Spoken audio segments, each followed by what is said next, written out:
All right. Welcome back, everybody, to the second installment, I guess today we can call it that, of the Green Zone podcast here with yours truly, Cameron Green. That's me and the host today of this podcast, exclusively on our YouTube channel. Find us at Green Zone Podcast with Cameron Green exclusively. Feel free to share with your friends, family, sports lovers. We're talking to everybody here. But really, I just want to welcome everyone back to the second episode. It's 412 here on March the 7th of 2024. Been a little while since I last recorded our first episode that we had a little while ago. But today, what we have in store, we got talking about NFL quarterback free agency.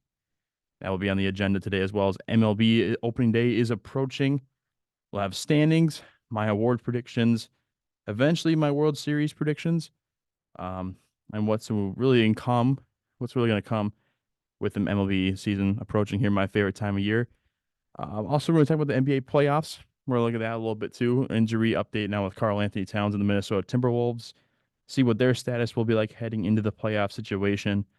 And with that, we're going to jump right in here in a second here. But I just want to welcome everyone on the YouTube podcast, Green Zone Podcast. I appreciate it really that much for everyone reaching out and showing us some love. So I appreciate it. I'm not going to waste anyone's time here. We're going to jump right into this one. It is the NFL quarterback carousel. Happens every year. I love it every year. I'm a big sucker for the NFL draft, the NFL itself. And I would be lying if I said the quarterback was not probably the most important aspect to the NFL. And every year we get that kind of time pops up on us. And this year we have a ton of quarterbacks available on that free agent market. I'm going to hit some of us here some predictions about where I think teams are looking to go, might go. We'll definitely have after the draft when that happens in April. We'll react a little bit differently, see how many I got right, got wrong.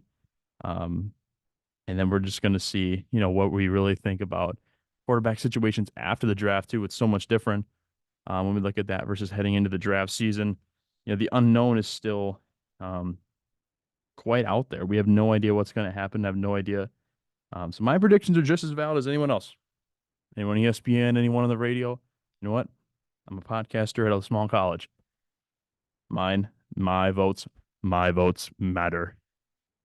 So I'm going to start off here. I want to talk about a team that's got the number one pick this year in the draft. Their quarterback situation already. So for those that don't know, Chicago Bears hold the number one pick in this year's draft. And having traded away their number one pick last year to pass on Bryce Young, this year, Caleb Williams, are maybe they say the biggest prospect since Andrew Luck, 2012, I believe that was. We look at what Caleb Williams is, has everything pretty much you could want out of a quarterback that's going to be approaching the NFL. Looking into that. So if I'm predicting here, the Chicago Bears are going to be taking quarterback number one overall. And if it's going to be a quarterback at number one, it's going to be Caleb Williams. I don't think it's seeing anyone else fitting that mold. I think passing on Patrick Mahomes some 7 years ago to go up and get Mitch Trubisky, which honestly I thought at the time, passing on Pat Mahomes, I didn't know a ton about Patrick Mahomes at the time. I knew a lot about Deshaun Watson. I thought Deshaun Watson was going to be the best quarterback in that draft and the first one off the board. So when they took Trubisky, that really threw a curveball at everybody. But you look at where Mahomes is now, even where Watson is. We had 4 good years in Houston. We know what's going on him now with his struggles off the field and honestly staying on the field and the production on the field. But Caleb Williams at number one sounds about right to me heading to Chicago. So that puts us in the conversation. Where is Justin Fields going to go? Where is he going to be at? Where is he going to sit? There's a lot of teams that could be in for a suitor right now. I'm predicting right now, Justin Fields, when this discussion is going to be happening here in a month or so after the draft, Justin Fields will be an Atlanta Falcon. And I say that confidently because they have Bijan Robinson, they have Drake London at receiver, they have Kyle Pitts at tight end, a generational talent that they're basically wasting by having him block at the offensive line. No Arthur Smith there anymore, the head coach. He had a new head coach coming in. I think Justin Fields still has a really good football left in him. I don't think he's a bad quarterback at all either. I think Chicago in any other year would love to not have the number one overall pick and not have to worry about this. They traded away Bryce Young, or the number one pick, and got a boatload of picks, including this one this year. And you got DJ Moore last year, and that's exactly what they wanted to complement Justin Fields and get him a receiver.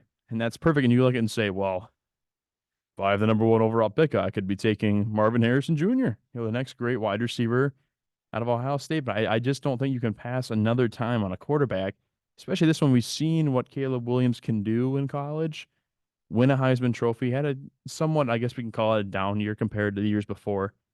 But I think Caleb Williams will still fit tremendously in the city of Chicago. Now, the rumors of him, not having his medical records out there, not wanting to go to Chicago, a number of these things, he's not having an agent. He's not doing a lot of things that normal draft picks do. And it may be concerning to other teams, but I think if you're Chicago, you kind of ignore that. It's terrible to say because I think any other prospect we look at this are like, what a, prima donna, thinking they're bigger than anyone else, and haven't even played a down in football yet and think they own the place. But I think Caleb Williams kind of does own the place in a little bit. The stats speak for themselves. We look at what Chicago needs, Chicago wants to be at. The NFC North, too, looking to have the quarterback room right now, currently, we'll get there in a second, but with Kirk Cousins and the Vikings. But Jordan Love, I think, is going to be around for a decade in Green Bay. Now, Chicago doesn't have anything right now. They have Fields, but I don't think it's going to work out. Detroit, I think, will sit with Jared Goff for as long as they can and give him up at the right time for the right price, for the right prospect. If there's a draft pick they end up acquiring down the line, that would be a quarterback that would change their luck. They just drafted a quarterback last year. So I don't really see that changing that much. And then Minnesota, you don't really know what they're doing this year. Are they going to go all in at number 11? Are they going to sit back out and re-sign Kirk Cousins? We don't really know. So I'm going to say right now that Caleb Williams will be a Chicago Bear, new quarterback in the NFC North. Justin Fields will be the newest quarterback in the NFC South of the Atlanta Falcons. And my next quarterback I have off the board involves the Minnesota Vikings. Stay put here. I think Kirk Cousins will be still a Minnesota Viking. As a Minnesota sports fan, Minnesota Viking fan, I would hate to see Kirk go anywhere else. I understand why teams want to go in different direction. Especially with Kirk, he's going to be, I think, 36, coming off a bum Achilles. So we'll see how much that can hold up. Looking the team is older. They need to look at some possibilities that with them getting younger. But you're going to have Justin Jefferson around at all times for the next 5, 6, 7 years. We'll see how long that new contract does pay him.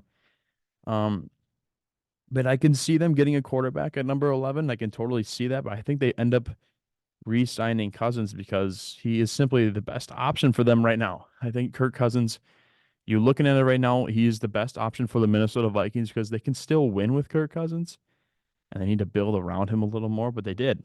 Justin Jefferson's the best receiver in the NFL, probably at least in the top 3 any given year. Jordan Addison last year had a ton of touchdowns caught for a rookie. They definitely have something going. You have TJ Hawkinson, a stud tight end. Now we'll see what the Vikings want to do with the running game come this offseason, as releasing Alexander Madison might not, result to much. It might lead to a new running back drafted this year's draft. I believe they will take one, maybe in the second, third round. But we'll see. I think Kirk Cousins is going to end up sticking with the Minnesota Vikings. Now, as I move here to my next one, we're going to go to the AFC East. And a team that probably will be taking a quarterback drafting this year, but I think Jacoby Brissett. Jacoby Brissett's going to be back to New England, where he started there. He'll be a New England Patriot this year playing for new coach. And I think New England's going to take a year to sit where they're at, whatever quarterback they had taken. I'll hit that later in a second. But where they're going to be at, I think Jacoby Brissett's a perfect bridge quarterback, kind of what he was in Washington last year with Sam Howell. You don't really want to throw a guy into the fire too early. I'm totally for holding on to rookie quarterbacks and not putting them in right away, because I think you need to look at it and say, Washington drafts second this year, New England drafts third. I'm not going to say Chicago drafts first because that's Carolina's team. I got them that first pick, but there's a reason why Washington and New England are picking those positions, because they're not set up to win right now. And I guess I could say the same thing about Houston last year. I didn't think Houston was going to do much. CJ Stroud leads them to a division title, a playoff appearance, the hubba hubba. Um, I think New England's going to be in a good scenario right here to take Jacoby Brissett and maybe start him right away. Now, if they want to start a rookie quarterback, which I think they're going to take at number 3 overall, definitely, see when you get 5 years on a quarterback to get 1 year, see what he's worth. If he's not worth it, pull him back out. We'll start over. If you want to try it, throw him into the fire. It's definitely an option. I think Jacoby Brissett, though, will be a perfect fit for what New England wants to offer. And I'm moving on now to Pittsburgh, so going to the AFC North. And I think there's a new quarterback that I did not think was going to be a free agent. Um, for as cheap as you can get him, I think Pittsburgh would be in the right scenario to take Russell Wilson and bring him in on a 1 year contract. Now, Denver has to pay whatever he signs for. Subtract, I think it's 85 million that Denver owes him. You can subtract that, and I think Russell Wilson and Pittsburgh makes sense. Now they have Kenny Pickett, they have Mason Rudolph. That's what they're considering their guys. Right now we look at it, but Kenny Pickett's thrown 13 touchdowns in 2 years as a starter. I just don't see that as progress really as much. I know he's been hurt. He's had trouble staying on the field with the injuries. I don't see anything wrong with holding on to Pickett for a year. Let him watch under Russell Wilson. If you want to trade Kenny Pickett, go for it. I don't know if there's a market for him. Might be if there's not a market for Justin Fields to be traded, as we're kind of hearing, there isn't as much. I think it's even less of a market for Kenny Pickett because Kenny's not extremely mobile like Justin Fields is. He might be a better passer than Justin Fields is. I kind of doubt it though. Justin looked pretty well this year. On his throws down the field. I don't really think that there's a market for Kenny Pickett right now. And I don't think maybe there's not enough teams desperate right now. But if you were to trade for Kenny Pickett or like Trey Lance for that instant, you guys that were taken only a few years ago, you are basically drafting a quarterback who's 24, 25 years old. Looking on the inside out, it's basically drafting a quarterback. Now you're just delayed a few years because, you can't get that rookie contract for the same length as what the other team had before. But I think Russell Wilson, I don't see a lot of teams really aggressively pushing him because if you're going to, Russell's not going to back up a team. So you're going to look at a team that needs possibly a guy that can fit in just maybe for a year or maybe a year or two to get you where you want to be. I think Pittsburgh is definitely a spot that fits in with perfectly for Russell Wilson. Now we're going to move on to the draft. I'm going to look at these locations, going to go rapid fire where they're going to be for the draft. Jaden Daniels, I think he's going to be a Washington Commander. Second overall, the defending Heisman Trophy winner. I think he's going to be the first quarterback not named Caleb Williams taken off the board because of his stature. He has a good arm. He's somewhat mobile, able to get out of the pocket, which you're going to need to be able to do in the NFL to stay, stick around for more than a few years. Jaden Daniels, second overall to Washington. I have Drake May talking about I was going to come back to New England and look at their quarterback. I think Drake May is going to be a New England Patriot, drafted third overall out of North Carolina. But I don't think he's going to play right away. I think drafting Jacoby Brissett for the Patriots would be the best option for him to stick around to be able to have some sort of spot that he can sit, learn, and develop right away. I think Drake May, number third overall, works perfectly. The next quarterback I have taken off the board, ninth overall, the Denver Broncos get their guy in J.J. McCarthy, guy out of Michigan. But I can definitely see him if Denver wants to wait and maybe see what the market is for Kirk Cousins. If you're Minnesota, I think you want to have this Kirk situation dealt with before the NFL draft, of course, so that you know exactly what you know going into it, what you're going to be doing. If Kirk sits there at, if he signs with Denver, if he signs with Atlanta, that changes my whole list that I have here. So this could be a totally fluctuating list I have here. But I think J.J. McCarthy, originally ninth overall to Denver.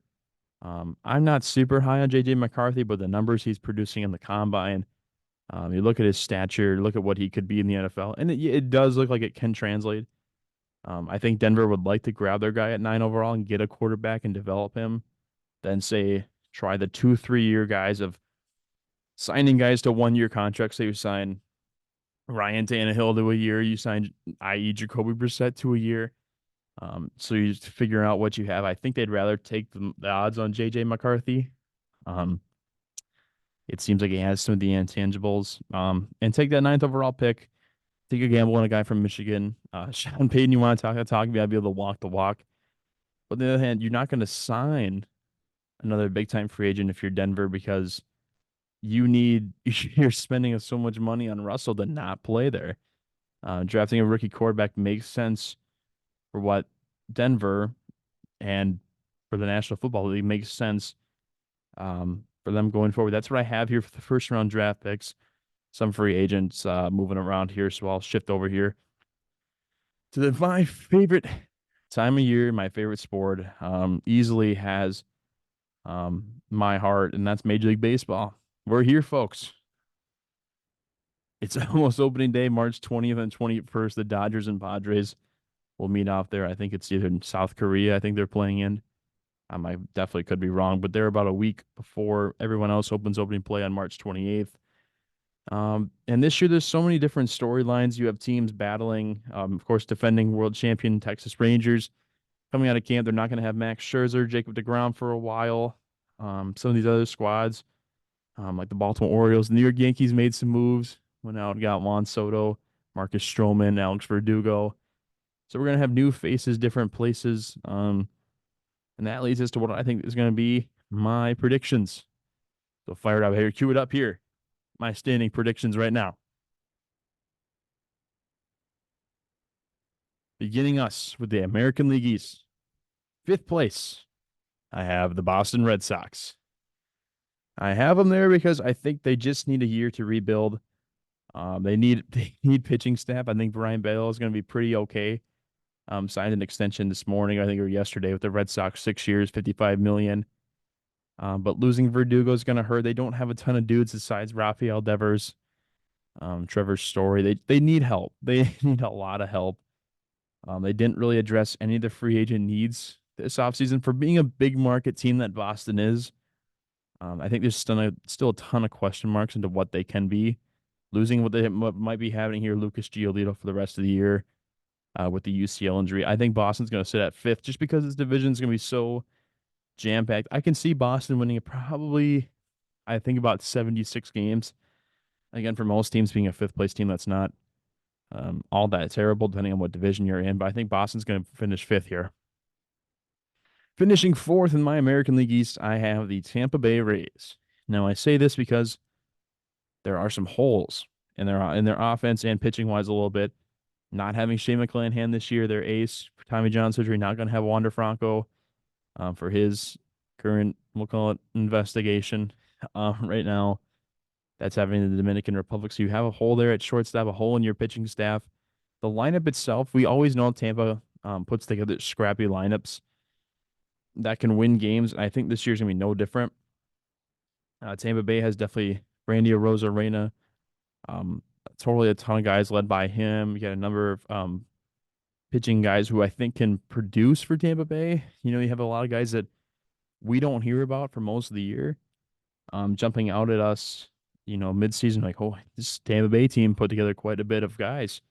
And I think that's going to be no different this year. But I think it's going to result to a fourth place finish for Tampa Bay. I think they're going to flirt with right around 83 or 84 wins, probably in a mix for a wild card spot. But they're going to finish fourth, I think, in the American League East. Moving on, I think who's going to finish in third place in the American League East, I have the Toronto Blue Jays. I think the Toronto Blue Jays have a lot to build on from last year. Of course, they have the core, Vladimir Guerrero Jr., Bo Bichette. They have George Springer. I think the biggest question mark this year, the biggest X factor for Toronto, what makes them a star-studded team or a merely wild card team, is Alek Manoah. I think last year he struggled mightily last year. When we look at what Alek Manoah is, finished, I think, second in Cy Young voting 2 years ago. Excuse me. But Alek Manoah, we know what he can be. But the pitch clock seemed to definitely mess with him last year. He is a bigger dude, heavier set guy. So we'll see if he lost any weight in the offseason. I'm working on that. But Toronto, I think, has a number of things going for them solidly. For the most part, it's going to be about consistency. Can they build off? They lost last year in the wild card series to the Minnesota Twins. Can they keep that momentum going forward? I think it's going to lead to a third place finish, probably about 87 wins, I would think about for Toronto. Definitely, I think, a wild card team when we look at heading into October. Now, the second place team I have in the American League East, the New York Yankees. Now, most people would say, Cameron, why don't you have New York number one? Because they added Juan Soto, they added Marcus Stroman, got a few guys back. You have Anthony Volpe still, Gleyber Torres, Anthony Rizzo, Aaron Judge. Giancarlo Stanton's got a big chip this year to play for. I really do think that New York will be contending all year for the division title, and they'll be fighting with the team that I have winning here. I'll tell you that in a second. If you already know, it's who I know. But I think New York honestly flirts right around 92, 93 wins on the season. That's enough to win just about any division in baseball, except for the American League East. And that's just because I think finishing first is the Baltimore Orioles, the last year's American League East champions, number one seed last year. This team is so good. This team is just incredible. I think if you look at what Baltimore was, um, I'm just going to call it pre-Adley Rutschman and then post-Adley Rutschman. I think Jackson Holiday is going to make the opening day roster the number one prospect. Adley Rutschman, Gunnar Henderson, Ryan Mountcastle. You added Corbin Burns. You have Kyle Bradish. You have so many weapons on this team, and they're going to be there for a while. I think this Baltimore team is just scratching the surface for what they can be.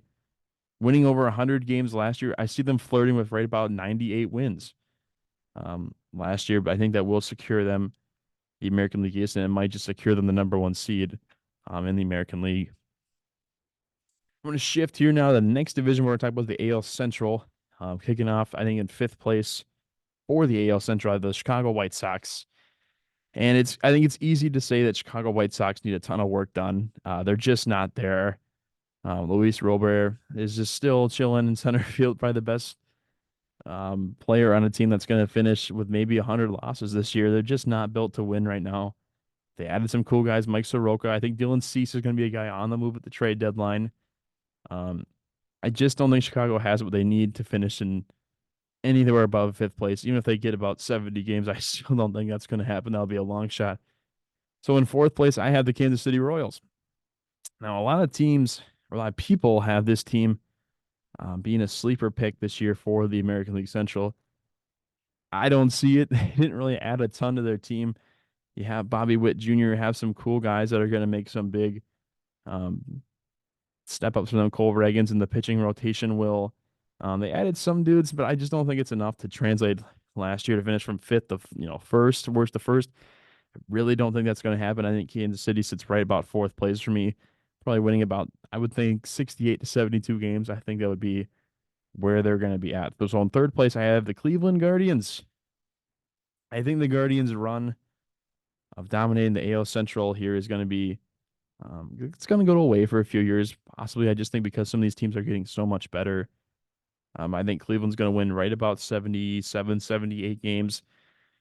Still having Jose Ramirez. He's going to drive in. We all know he's going to drive in 116. He'll hit at least 25, 30 home runs. He'll probably bat right around 290. Quietly one of the best players in all baseball. The pitching staff, Tristan McKenzie, hopefully he can have a more healthy 2024 season. Shane Bieber's still good. Tanner Beebe, or Bybee, you got him. You still have one of the best closers in the game with Clase. Andres Jimenez, one of the better second basemen that we've seen in the last couple of years ago. You have the Naylor brothers. There's still a pretty good number of talent on this team. I just think Cleveland right about 77, 78 wins is probably where I think they're going to be with a third place finish in the American League Central. Now, second place, I have the Detroit Tigers. Now, I think Detroit actually made some pretty good signings. I think Jack Flaherty, Kenta Maeda, Mark Canha, those are good signings for what they need. So I think Riley Green this year will be an all-star, first-time all-star. I think Spencer Torkelson might be an all-star as well. Kerry Carpenter hit the ball like a madman last year. I think it's all going to come down to really what can they get out of Javier Baez at shortstop. Yeah, I think Javi Baez, if we can return to what he was, even a fraction of what he was in Chicago, I think they're going to be so much better.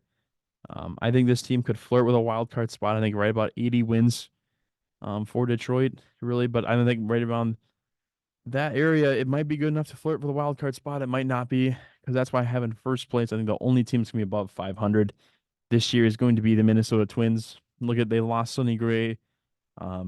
They lost Jorge Polanco in the trade there with Seattle.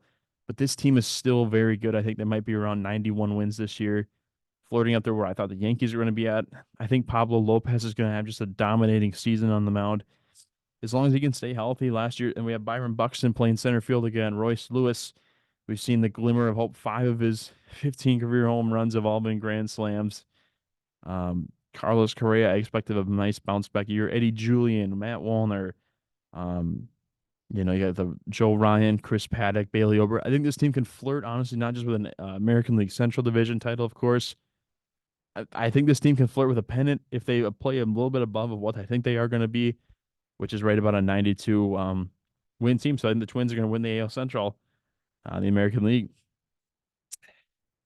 Looking at the AL West here now, I think we don't have to say much. Fifth place, the Oakland A's. I think they're going to be.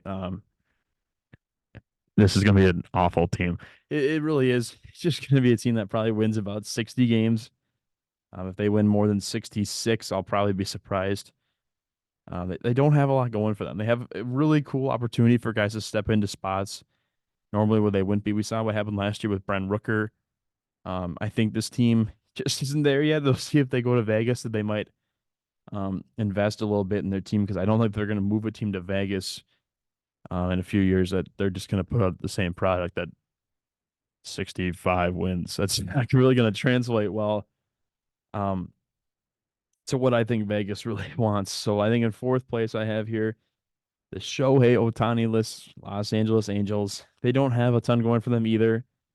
Winning at probably about 73 games. I think LA Angels. I think Mike Trout will still have a monster season as he always does. They just don't have the pieces. You lose the best player in baseball right now. LA Angels. I pray for them fans. I would like to see them have some success. They haven't really since I've in my lifetime uh, done too much ever since I think they won their World Series in 2002. They don't have a lot going for them, and I think this year is going to be the same. Angels finished fourth place, probably about 72 wins. So in third place, then I had the Seattle Mariners. Now, I think this is a very much a similar product, close to what the American League East is. They have the pieces. They have a star-studded rotation. George Kirby, Luis Castillo, Logan Gilbert. The core three there will be pretty darn good for that team this year. Luis Rodriguez, we already know, is a superstar in today's game. We have Cal Raleigh, one of the best offensive catchers. Ty France, Jorge Polanco adding to that lineup. JP Crawford's a pretty damn good shortstop. But we're gonna see really what they're made of. And I think Seattle can flirt with probably about 85 wins. I'd like to think. But at the same time, I really can see them overachieving maybe to about 90 wins if they played at their max potential. But I think right about 83 to 85 wins puts the Marlins and the Mariners at third place in that division. So second place in the AL West, I have the Houston Astros. I think they definitely have a chance to get back to where they wanted to be. Justin Verlander's going to open the season on the injured list again, but still having one of the best lineups all around. Altuve is still Altuve. We're going to see what we can find with Alex Bregman. I think it's his final year of his contract before he hits free agency. Jordan Alvarez, one of the best designated hitters. Kyle Tucker, one of the best RBI producers all season. If Jose Abreu can hit this year, this Astros lineup will be dangerous. But I think they're going to finish second place this year, just behind the defending world champions. Give them a little round of applause entering the season. The Texas Rangers entering, for me, in my prediction, in first place. I think this team is so star-loaded again. You're bringing back Seager, Simeon. Evan Carter is going to be a rookie out there in the outfield. Adolis Garcia. You're going to have DeGrom. You're going to have Scherzer. You're going to have Tyler Mahle. Some good guys there. Nathan Eovaldi. I would like to see them get Jordan Montgomery back. I don't know if some of these guys like Blake Snell, Jordan Montgomery, JD Martinez, where they're going to be at. They're going to wait till the season starts and then hop on and be like, I really wanted to sign with that Red Sox team, but they're off to a horrible start. So we're not even going to try that. So I think the AL West, Texas Rangers going to probably win about 95 games. Probably cruising to a number 2 seed, I think, in the American League this year. So now we're going to move on to the National League. National League East, I have the Washington Nationals at 5th place. They don't have a ton going for them right now. They're still just kind of floating around when you pay Patrick Corbin so much money. Just throw him out there because you want to get the money's worth. You'll never get the money's worth, but you'll get at least the innings worth. And we'll throw him out there for some innings. CJ Abrams, they're gonna be a fun team to watch. Yeah. When it comes, I think, to some of the prospects they have, but nothing I don't see more than the fifth place finish in the National League East. Fourth place I have coming up here, the Miami Marlins. Miami Marlins coming in at fourth place simply because they don't have Sandy Alcantara this year. Bringing back the American League, or American and National League. Hey, congratulations, Luis Arraez, to the batting title list there. I just don't think this team is going to overperform like they did last year. If Jazz Chisholm can stay healthy, they have some added offense. If Jesus Luzardo can stay healthy, these guys can be good. I think a fourth place finish for Miami, right about 74 wins. They're going to be a below 500 team, I think, heading into this season. Now, third place here, I have the New York Mets. I think the New York Mets are going to be one of the more interesting teams to watch this year, but with Kodai Senga already having arm problems entering the year, could be possibly Tommy John. We'll have to see, but this lineup I think still has great pieces. Pete Alonso, Francisco Lindor. You still have Jeff McNeil. But I think another thing you need to watch for with this Mets team is that they might ever be sellers at the deadline for Pete Alonso.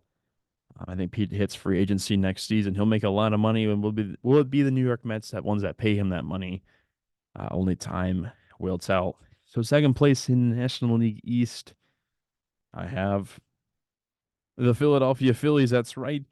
In second place, they just re-signed Zach Wheeler to a new extension. Zach Wheeler is probably one of the best pitchers in the National League. Pitches easily the most innings, so easily the biggest workforce I think in all of Major League Baseball. You have Bryce Harper in right field, or actually at first base now. But Nick Castellanos, Trey Turner, Alec Bohm. This offense is criminally underrated. I think Alec Bohm's one of the more underrated third basemen in all of baseball. But the Phillies finished second place. I think they're flirting with 90 wins this season as we head into the season. But I think the number one seed in the National League East, the Atlanta Braves, it's going to be tough. I think fighting for National League supremacy between the Braves and the Dodgers. The Braves, I think, are going to win. I'm going to call it. They're going to win 104 games. Going to be the best team in baseball this season. I mean, their rotation is insane. When you have Spencer Strider, Max Fried, their offense, Michael Harris, Ronald Acuna coming off an MVP season. Matt Olson finished second MVP last year. Ozzie Albies, Austin Riley, who easily could beat MVP on his own team. Travis d'Arnaud and Sean Murphy. This Braves team is so loaded. They're so good. Easily winning, I think, at least 98 games. If they don't win 98, I'll be very shocked. But the Braves, I have them winning at least, I think I have 105 games for the Braves. Heading in there will be their magic number. Now we'll move on here to the NL Central. I think Pittsburgh Pirates are going to finish in fifth place. They're going to build off what they had last year. I think they're going to win right about 71 games. I think it might be the last year for Shelton, the manager there. It'll be fun to see Mitch Keller in action. He's a really good pitcher. O'Neill Cruz. We want to see another healthy season from him. You have Brian Reynolds. You have pieces on that team. I just think Pittsburgh is lacking some sort of star power in the rotation. So I think a 72-win team is not out of the cards, but I could definitely see this team winning right around 80, 81 games, being a 500 team. Fourth place, I had the Milwaukee Brewers. Losing Craig Counsell, your manager. Losing Corbin Burns. You're going to have Freddie Peralta. This is going to be your opening day starter. This team to me just doesn't jump off the board. Yes, you still have Christian Yelich. Yes, you still have some key pieces. But Milwaukee to me just doesn't have any sort of star appeal. I think of them very similar to Pittsburgh, right about 72 to 74 games. I think for Milwaukee could sum it up, finishing fourth in the National League Central. Third place in the Central, I have the upstart Cincinnati Reds. Now, this team, I think, at its best, could win the division. I think, but winning the division is what in the National League Central? Is it 86 games? It could be, but I think at their core, they can compete for a wild card spot. So I'm gonna put the Reds right around 82 games. Um, they can compete. They have Ellie De La Cruz, Matt LeClain. They still have Spencer Steer, Christian Encarnacion Strand. They signed Emilio Pagan this offseason. Still have Hunter Green coming out to start every 5 days. I think this Reds team is a lot better than everyone gives them credit for, and I think placing the Reds right at third place is a good fit. I have the St. Louis Cardinals coming in second place this year. I think they're gonna be a little bit better than what they have, but the pitching staff is very much a question mark. Sonny Gray is going to open the season, they say, on the injured list. And I think Cardinals fans should have some worry because I think on paper they look like they can win the Central. It's a very weak division, but I think at their worst, this team could be a fourth place finish. I'm going to put the Cardinals right around 83, 84 wins, which means winning the National League Central, in my eyes, will be the Chicago Cubs. Adding Cody Bellinger was icing on the cake. They brought back so many good players, signed a few guys, lost Marcus Stroman, but I think they're going to respond in a nice way. Cubs are going to win 89 games this year. I think I have them at winning the National League Central this year. Now we move on to our final division, and the NL West begins with the Colorado Rockies finishing in fifth place, much like the Nationals and A's. Probably the worst three teams in baseball. I think Colorado's going to finish probably with about 66 wins. They don't have a lot going for them right now. Colorado um, looks to be definitely in a spot of a rebuild, but just needs to get back on track. See if Chris Bryant can have a bounce back year. See if Charlie Blackmon can still produce. Nolan Jones will be a fun guy to watch on that team. But an ultimate finish by about 66 wins is what I have for the Rockies. So in fourth place, I have the San Francisco Giants. Now, these two teams I have coming up next, I think are in very similar spots. The Giants, if they add Montgomery or Blake Snell, I don't think they're going to. But with those two guys, if they can add one of them, I think this team can compete for a wild card spot. I think they can be right around 85 wins. Without them, I think they can be right around 78, 79, 80 wins. And I think they can fight for a wild card spot. But I have my doubts with the Giants. I just don't know. Logan Webb was phenomenal last year, but still had a losing record. They add Matt Chapman, bring in Jorge Soler, bring in G-Man Choi. They have some guys coming in that will be nice additions to the squad. But I just don't think the core is there enough, especially in the pitching staff, to get them to where they want to be. I think the Giants will finish in fourth place, right about 79 wins this year. And in third place, coming in, I have the San Diego Padres. And I think they're in a very similar spot for the other reason. I think their offense is a little suspect, especially in the 6 through 9 areas, because we know about the Bogarts contract, Tatis, Machado, Jake Cronenworth, Ha-Sung Kim. Those first five are solid. What are they doing in the outfield? You lost Juan Soto, you lost Trent Grisham. They don't really bring in anyone else to replace those guys. What are they doing in the outfield? I don't know. Tatis, a Platinum Glove winner last year, and Wright is looking nice. I think Tatis will probably flirt for a National League MVP this season, but I don't know what they're doing in the outfield, and the pitching staff I think is actually okay. Having Joe Musgrove being your ace is nice. Michael King, Yu Darvish, there are some good pieces to this squad. But I think the Padres are going to be right about 82 games. That might be generous. I think at worst, this team can be just like the Giants and be about a 75, 77 win squad. So in second place this year in the NL West, the National League defending champions, the Arizona Diamondbacks. I have them winning just about 88 games, probably securing a number 2 seed in the wild card spot. I think they will be a good squad this year. Brought back a ton of players. Added Lourdes Gurriel this year. Um, I think they're going to have a lot of good aspects to them. Having Corbin Carroll, I think another one going to be a guy for a flirt with an MVP. Zach Gallen's going to be a nice addition. If he can, he can keep adding on to what he did last year, I think this team would be solidly a number 2 seed because in the number 1 spot for this division, on paper, it sounds like an all-star team. The LA Dodgers are probably going to win, I think, this year about 99 games. Be right there with the Atlanta Braves, flirting for the best record in the National League. And anytime you add Shohei Ohtani, you add guys like Ahmed Rosario, but Mookie Betts, I think, is going to have just a fantastic season, mainly because, Ohtani, Freddie Freeman, some of these guys in these lineups are going to have big RBI numbers. I think Mookie Betts is going to be the one that benefits from that. I think he's going to bat right around 300, hit 20, 25 home runs. I think he'll drive in almost 100, steal maybe 20 bases. I think Mookie Betts will be a complete player this year to capture his second MVP award. So, with that in mind, I'm moving to my awards, talking about awards. We're going to start with American League MVP this year. I have is going to be Julio Rodriguez of the Seattle Mariners. Julio is a game changer. We saw last year how much he can just raise his average in the span of 2 weeks. I think Seattle is going to be flirting with a playoff spot much because of what Julio Rodriguez brings to the table. And that's why I think he's going to capture his first MVP this season. And looking at the National League MVP, I just mentioned him. I think it'll be Mookie Betts adding his second MVP to his career. This Dodgers team is going to be so loaded.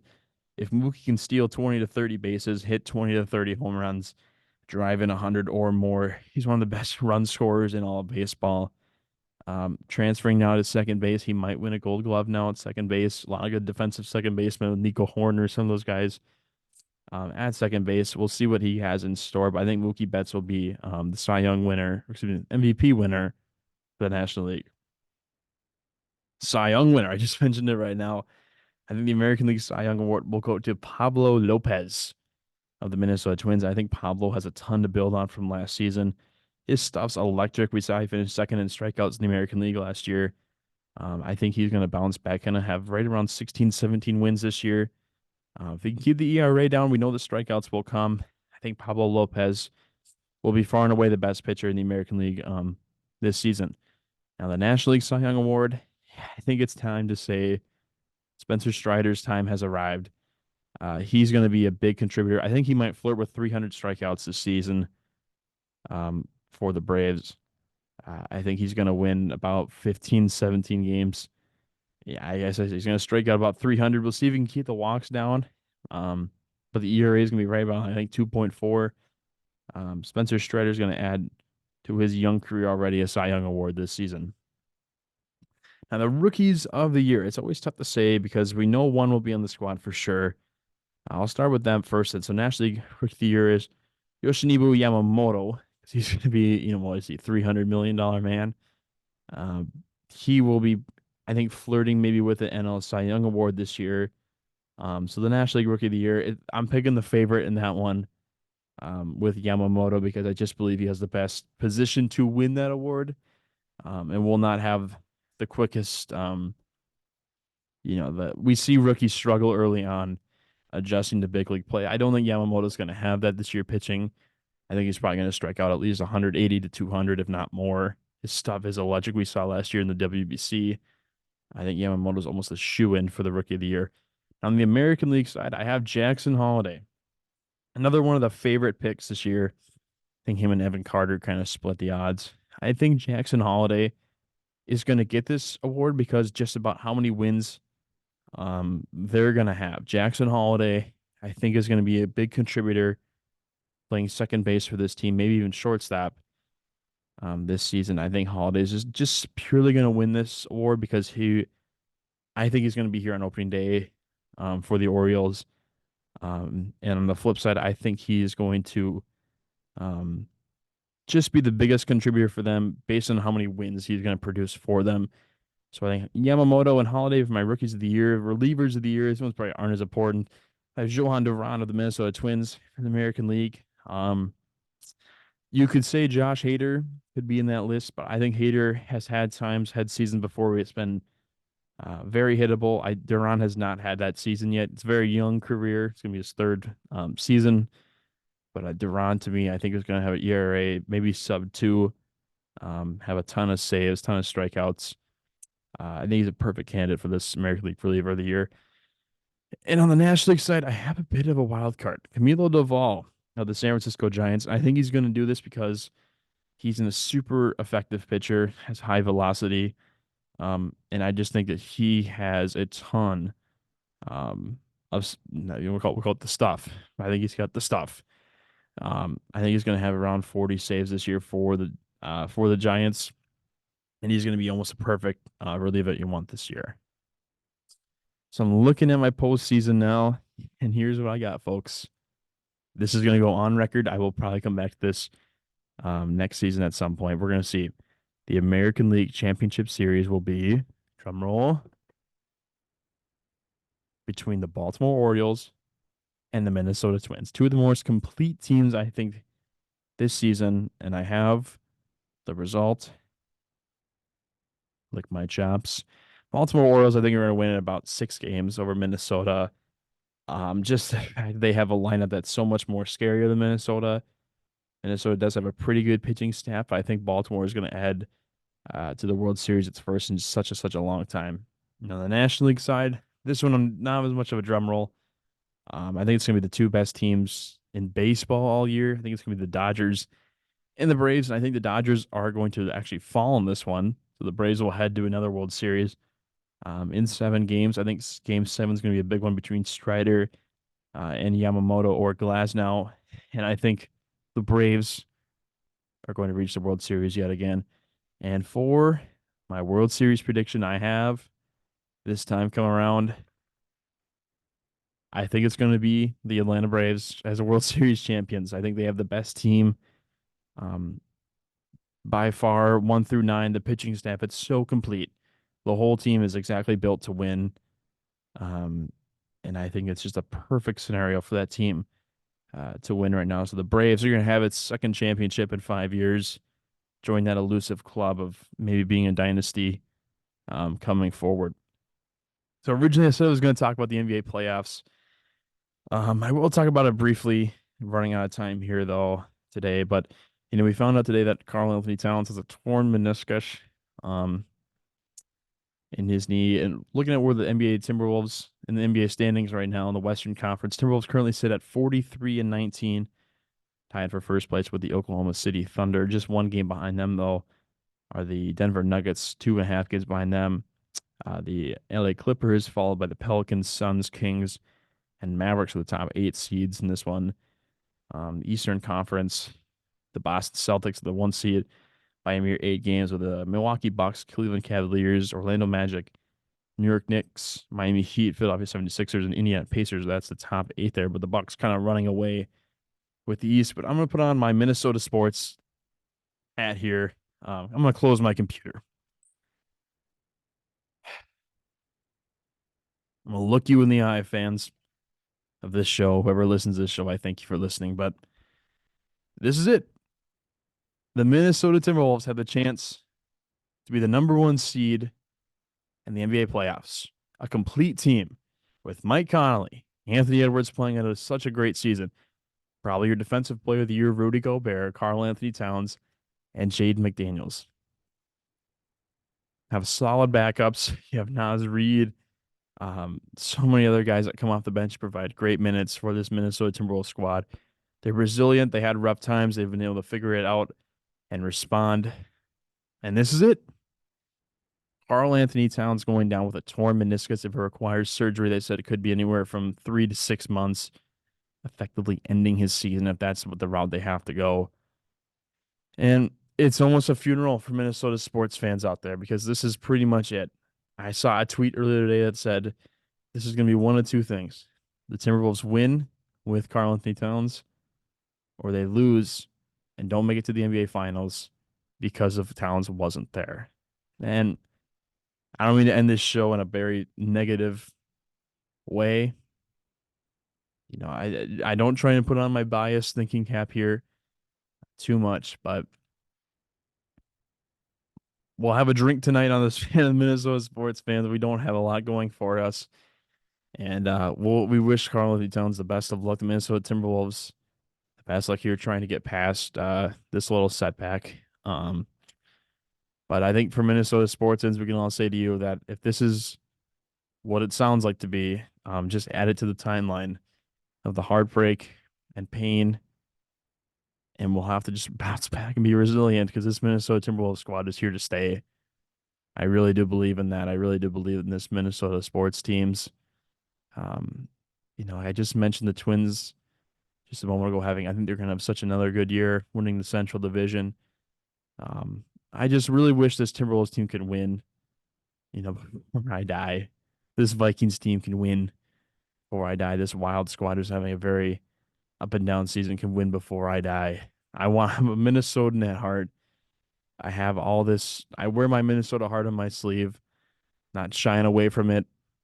But I just really want this to be okay with the Minnesota Timberwolves. Give us something fun to watch. If they're the basketball, the sports gods out there, just give us something. Please. And I hate, like I said, I hate to end this on a negative note, but win one for the Gipper. Win one for the Towns. For all the sucky teams that we've had to watch for the last 30 years. We've seen some crappy Vikings teams. We've seen some crappy Timberwolves teams. Really crappy Timberwolves teams. The Wild falling short in the playoffs. The Twins just not having good years. And all I just can hope for, and I'll end it with this, is can we just do one for Minnesota and do one for the fans? I want to thank you all for listening today on our YouTube channel, the Green Zone Podcast. Feel free to share it out with your friends. But I hope to record an episode quicker than did the last one. Usually within the next week. Will not be next week, though. It might be the following week after. We'll have a lot to talk about. Major League Baseball should be just about underway. The opening series, we might talk about that the 20th and the 21st. But for me, from Cameron Green, the host, for those listening on the Green Zone Pod, the Green Zoners, I appreciate you for tuning in today, and we'll see you next time. Peace out.